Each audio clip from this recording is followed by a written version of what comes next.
Hey everybody, it's Victor Pisano with Charge Up, and welcome to another edition of the PowerCast.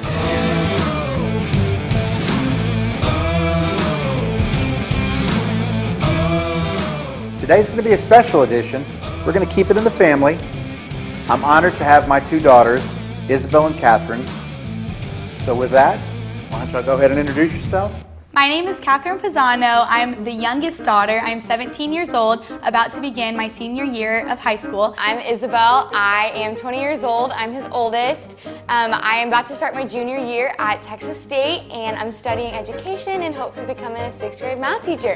Kind of a tradition on PowerCast. We have a little bit of fun first. If you were on an island and you could only have three things, what three things are you bringing? I feel like I would bring, this is gonna be so dumb, like some wood for a fire. Like you can build? Yeah, like build a fire. Like you'd be able to do that. I would figure it out. Okay. Food and water. I would bring my laptop so I could have easy access to the internet, figure out You're on an island. There's someone that has reception out there, trust me. So let's jump into it now. Okay. Okay, so Fun and games. both of y'all know that I've spent a tremendous amount of time as we prepare for the launch with Charge Up. Definitely know And it is to honor Poppy, your grandfather, my father, Vic Pisano. And the goal for me was to hopefully inspire people, or at least make them think differently and more open-minded about leadership.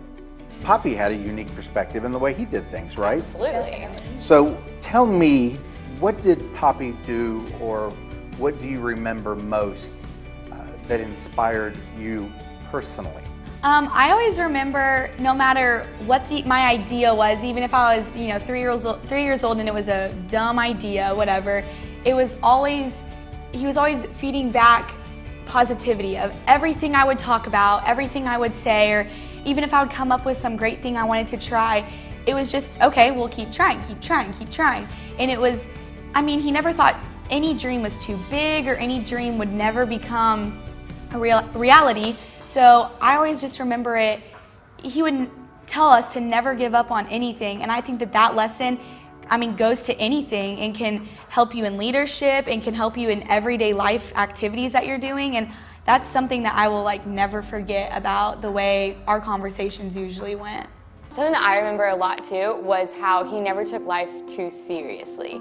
Like whenever an obstacle would be thrown in front of him where probably one of us would have freaked out and backed away from the challenge, he laughed at it. And so I definitely, since April, I've tried to do that more with life and take it like a grain of salt and just kind of, it's fine, we're moving on. It's the next minute, it's already passed, we're over it. So I loved that way about him. And he really, going on to that, it was control the controllables. He had a big idea of that, okay, why are you upset about something that happened 2 weeks ago that you still can't control any of it? Why not just start working harder at this and maybe it'll come to you? Right. So that's a good one. Agreed. See, it seemed how both of you had a unique answer of something that was individual to you that you remembered. But what's special to me is I can relate to your answer and I can relate to your answer. It's true growing up, and when I was your age, and him as my father, his thing was never say what if. Never say what if. Do it. You just have to do it. And if you fail, it's okay, you tried. Right. And then to your point, so many times you're right, we would come home and we would think it'd be the end of the world. Yeah. And he would just always say, there's a solution. There's a solution. Just relax, be patient, and find it. Well, he definitely passed that on to you. I because was just about to say. I know if Isabel and I come to you with anything, it's those same answers. And so you definitely had learned a lot from that because you definitely give us that exact answer. Well, that makes me feel good. Then it's all working out. Doing something right. Then it's all working out. Yes. There is no one definition of leadership because you're going to have a different idea at the age of 13, 18, 21, all the way into your adulthood. Right. It changes. But I'm curious to know, what is your definition? So we'll start with you, Catherine. Okay. To you, what is leadership? To me, when I think of someone being a leader or acting in that position, I think of someone who erases I from their vocabulary and just simply replaces it with the word we, and is not so much interested in themselves anymore. It becomes about the team or the group of people they're working with, and how can we make ourselves the best we can be to make our team the best we can be. And it's someone that, I mean, like you've said in a lot of your podcasts and everything, not everyone is born a leader. Not everyone has the ability to be a leader because of just how they're born, but I think someone that has passion about what they're doing and goes out to try to make their team or whatever they're working with better. And it's, I mean, a hard job, but they're the selfless people in the back sometimes that don't get a lot of the recognition sometimes, but that really help their teammates or their group. I think that's a great answer. What do you have, Isabel? You took my word, but I define leadership with one word, and that's selflessness. I think it's, you can't be, your personal growth cannot be a thought in your head. It is all for the betterment of the people with you. And I think that leadership, like you said, it's a quality that not everyone has, and to be able to grow that and show it is something really, really special. And I think it's selflessness. You have to think about everyone else but yourself. So since this is a special edition, and it is the Paisanos, Keep it up with the Paisanos. I have to brag and say that both of you have had the opportunity and continue to have the opportunity to display leadership qualities. Isabel, who's Vice President of the Chi O chapter at Texas State. Catherine, who has been the team captain of the softball team at high school, as well as select ball. And it makes me extremely proud because you both used the word selflessness. Right. And in watching both of your development as leaders, y'all ask me for advice, but a lot of times I make you think more than just give you the answer. Right. But to sit back and watch what you just said is really how both of you act in that position. So it's impressive to me that you don't just talk the talk, Right. you walk the walk. Right. And those are critical qualities. Yeah. And we talk about everyone has a different definition of leadership. There are a couple things, 3 or 4 probably, that will be the foundation, right? Right. And I think you'll hit upon a very, very Perfect. important one in 2 different situations. Yes. And a lot of the content on Charge Up, I'll break things down to its simplest form. So a question that I ask a lot, or I'll pose to people in the podcast when I challenge them to think, is what are 3 traits that define leadership? So think about specific characteristics that make up a leader. So 3 of them. You want to start? Yeah, sure. I think the first 3 that come to mind would be humility, courage, and commitment, probably. I think all 3 of them kind of intertwine too. But I mean, I think a big one for me is humility. Like you said, with my position in my sorority, I'm in charge of 200 plus girls, and I do make mistakes. And when I get the grade wrong, I'm in charge of grades. And so, I mean, it's the difference of a point of a number that could be the difference between probation and stuff. And so when I get that wrong, I have to be able to easily say, you know what, I was wrong. We're just going to switch it around and do it. And so I think being able to admit that you're wrong is big, because I have been around a lot of leaders, especially through high school softball and stuff, unfortunately, where it's just different kinds of people who can't admit that they're wrong. And so definitely high school softball taught me humility, humility, humility. I think it's a really big one to define a good leader.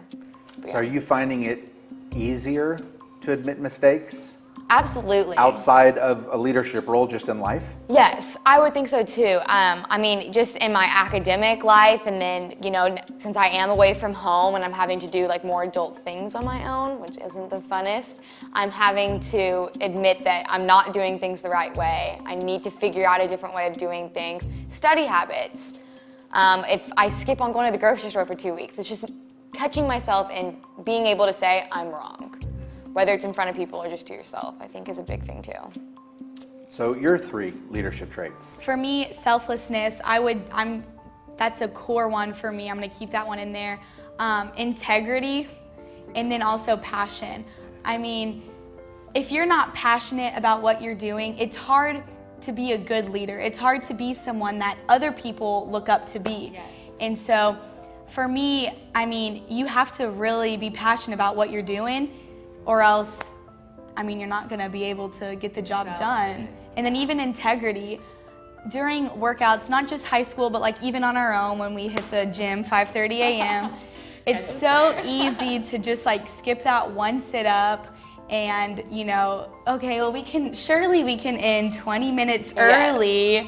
You know, usually and me. that's very easy to do, but I think that if you're the leader on your team, that will create so many other problems for your team, because Shortcuts will all catch up. Yes. And it'll show. yes, and I mean, you're going to be going from being able to play a whole game to then being able to play a strong 5 innings to a strong 3 innings, just because you're not doing the same thing that you're used to. You know, you're cutting it 1 minute short. Well, every day, 1 minute short, if you do it for a whole year, that's 365 minutes short. You know, so I think being able to continue to do the right thing, because if the leaders on your team stop doing it, well then, I mean, everyone behind you is going to be like, they're not doing it, we don't have to do it. So to me, I mean, having integrity and having passion go just along with selflessness. So if Isabel chose humility as the one that she has been most exposed to this year, would you narrow those two down to be, would you pick one between those two that's been a challenge? I would say passion. Integrity, I haven't been faced with a lot of, as far as like my life, my athletic life, you know, every area of my life, I haven't been faced with a lot of situations to where I can kind of go off my integrity. So I would say the hardest thing is passion, because once things get really hard, it's difficult to stand up and continue to be like, I love what I'm doing. I can't wait to come here again. You know, it becomes really difficult to do that. So I would say passion has been something that I'm kind of struggling with, because it's so easy to get negative, especially when you're around negativity. It's really difficult to be that person to be like, we love what we're doing. We've been playing softball, for instance, since we were 8. Like, why can't we continue to make it fun, you know? So I would say definitely passion. Now let's move into 3 characteristics of success. And this is a conversation we have. Success does not mean money. And that's something that my father and Poppy would always talk about. Right. You know, success it's the love of your family. It's the pride you take in the achievements of your family. So that's something that has always made me proud, is each of you have a firm foundation of what achievements are in life. But I'm curious, if you had to pick 3 specific traits of being successful, what would they be? And we'll start with you this time. I would say, in no specific order, I would say perseverance, because again, like I was talking about, it seems easier to fall down these days than it is to get up. So I would say definitely perseverance. I would say going after success and not just like waiting for it to come to you. And I think that's shown in your life a lot. This opportunity doesn't like come to people. You know, you had to go get it. You had to hire everyone on your staff. You had to find all your interviews. You know, you had to do it all. So I think that's a big one, of going to find success and not being like, oh, well, I'm putting in a lot of work at my job. I mean, maybe I'll get a raise, or, maybe I'll get a higher position. I think if you're going after something that you like to do, that's whenever you're going to be successful. And then I would honestly say humility. I would go back to that, and I would say humility. If you don't have any sense of humility, I don't think you're going to be able to, be successful, because no one's going to be wanting to work with you. No one's going to want to be on, a team with you. No one's going to be wanting to even talk to you if you're going to be that kind of person. So I definitely think those 3 things would be my idea of a successful person. So what are 3 characteristics of success for you? So I kind of took that question as like my 3 keys to success, like so what I kind personal. of live, but yeah, like Okay. my personal thing. And as she was talking, I was kind of thinking, and mine relates so much to what Poppy taught us, I think. But my top 3 is probably trust your gut, because it's definitely right as much as you don't want it to be. Roll with the punches, which was definitely Poppy, I feel. Like, he was very much like, who cares, get up, let's go. Like, we're doing it again. And then just have fun with it. I mean, if you're not having fun, kind of like the whole passion thing, no one else is gonna have fun. So even if you are in a little bit of a more tough situation, if you just make it fun, I think it'll change the outcome a lot. See, it's crazy. Y'all are sisters, best friends, but every I don't know about that. Oh, whatever. close. But every question y'all have different answers. We're pretty different. And that's pretty Thank cool. gosh. I would think at some point y'all would say, I agree with you, and that's that. Yeah. That's what I was thinking. If you could spend one day with a particular leader and have the opportunity to ask questions, spend time to learn, who would you choose? This one's kind of funny. It's not funny. It's a real like person and stuff. But I have just like from the things I've seen and the quotes I've seen and stuff, I would want to spend a day with Winston Churchill. That's right. And Didn't even know you knew who that was. That's a dad thing too. Wow. I'm very proud. I would say Winston Churchill because, I mean, if you go on Google and you just look up Winston Churchill quotes, you find some like gold on that site. And I mean, I don't know, he kind of reminds me of Poppy in a sense because he didn't always choose the popular thing at the time, but the correct thing. Yeah. And it was, I mean, a lot of people were, you know, he would say his ideas and he would talk to a bunch of people about what could work, what they were gonna do, and like the whole rundown of the plan. And a lot of people were like, not doing it, or that's an awful idea. And it turned out to be, that was correct. And whenever he gave speeches, he would just inspire so many people, and he didn't care about getting around to everyone ever.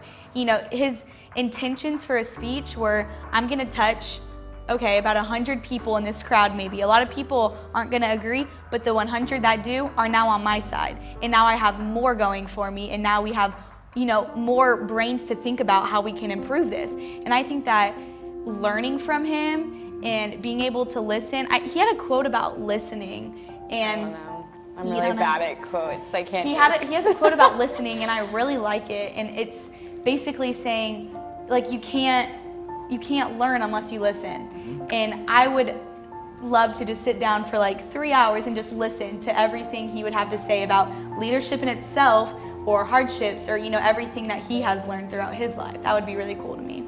That's a good answer. Of course, I'm going to say that. I know. I love Winston Churchill. Yeah, you're a little biased on that one. I am a little. And these are unscripted, so I'm learning when you tell me. Yeah, no, I'm going to be brand new, so I'm excited. First, I'm going to say it's kind of hard to follow. I think that was really good. As long as you don't say Taylor Swift. No, I'm not. Okay. But I do feel like y'all are going to laugh at who I've been thinking of. But again, I feel like it's kind of Poppy. The founder of Kayo. Okay, no, I'm all Joe Bell Hocum. No, just kidding. That's the founder of Kayo. Okay. No, Gandhi. I was gonna say that one, but I Because decided no. I it's feel in like my that's a eye. really hard question. Like, I've never realized like how many like really big influential leaders there have been in history. And so when I think of leadership, again,